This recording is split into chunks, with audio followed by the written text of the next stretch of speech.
Africa Media Live TV. Kindly subscribe to our YouTube channel to get updated on the trending gist, latest news all over the world. Like our page, subscribe, and share with friends. Thank you.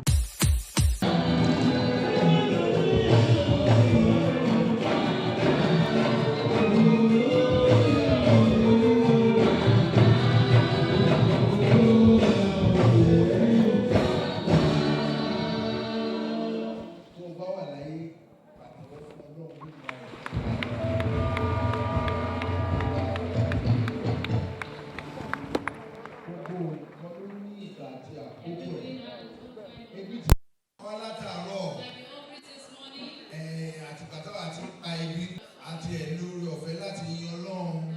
ẹlòmíì oúnjẹ lójú kò lè jẹ́ ẹlòmíì ò tiẹ̀ lè gbọ́wọ́ ẹ̀sùn kí ètò yan Ọlọ́run. Mo wá fẹ́ kẹ́ bá mi kọjú àdúrà sí ẹbí Àjàyí ẹ bá mi náwó sí wọn níbi tẹ bá wà ẹ bá mi náwó sí ẹbí Esther ẹbí Dr. Muiwa ẹ bá mi náwó sí wọn àti àwọn ọmọ wọn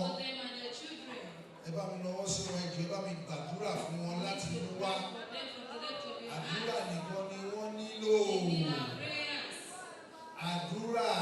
àdúrà ní ọba Kristẹni láti bọ́ Ọlọ́run rìn ẹ gbàdúrà fún wọn gbogbo ìyáde náà gbàdúrà fún wọn o torí ẹni àmì òróró tí Ọlọ́run yàn ní wọn ẹ̀gbọ́n àti ọkọ wọn sọ́dọ̀ tó mú wá nílò títí àti lódodo wọ́n yan ìyàwó àwọn ọmọ yẹn dájú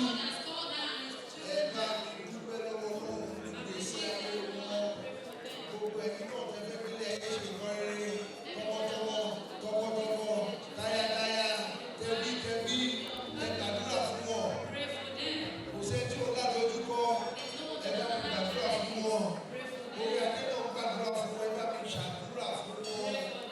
kí ọ̀rọ̀ wọn kó máa là ọlọ́run kó máa pèsè fún ẹbí wọn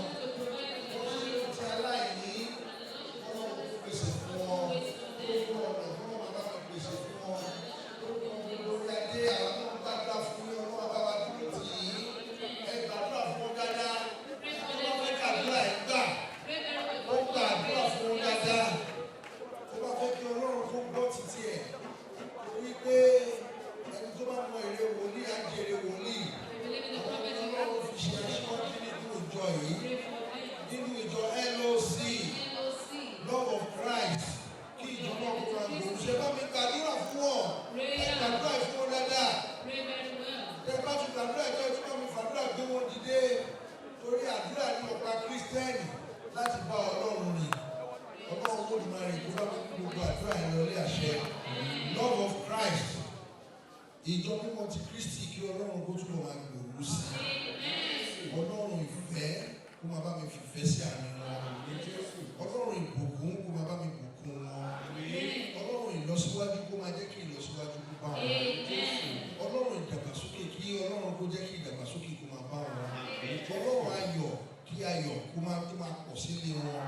kí ayọ̀ kó máa tọ́nu ẹbí wọn kó máa tọ́nu ilé wọn gbogbo ibi táwọn ọmọ wọn bá dé láyé kó máa rí aláàánú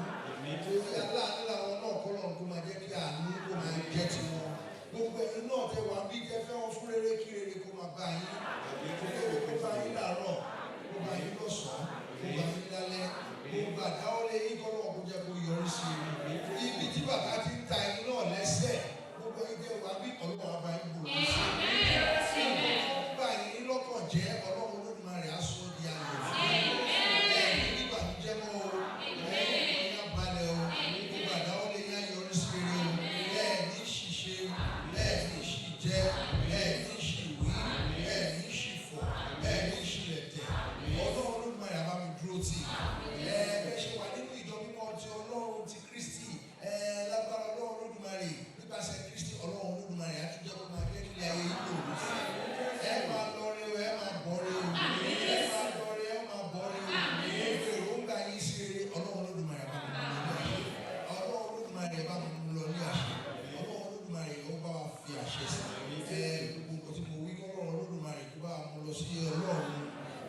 Africa Media Live TV. Kindly subscribe to our YouTube channel to get updated on the trending gist, latest news all over the world. Like our page, subscribe, and share with friends. Thank you.